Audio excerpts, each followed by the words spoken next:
Hi, my name is Dave Andrews. Today I'm going to show you how to make a table in Excel. Let's begin by opening up Excel.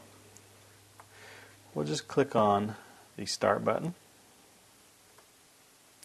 We'll go to All Programs, find Microsoft Office, and let's just launch Excel. Now, a table will grant you a whole lot more capabilities for working with your data in Excel than just a regular spreadsheet will.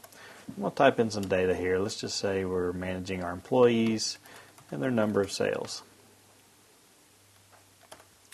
I'm going to type in some employee names.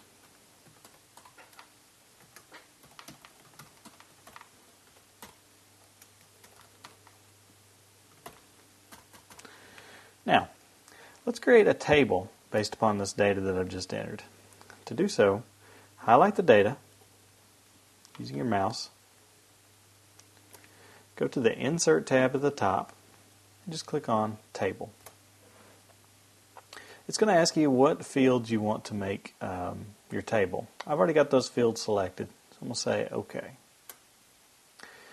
Now, as you can see, our appearance here has changed a little bit with the headers being highlighted. We've also got some different colors for the rows to kind of distinguish them.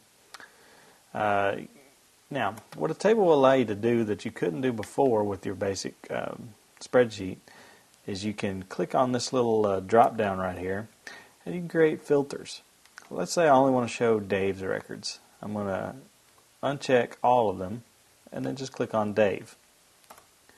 Now all that we're seeing now is Dave. The other two employees have disappeared. They're still there, they're just filtered out. To remove our filter, let's click on that again and just check Clear Filters.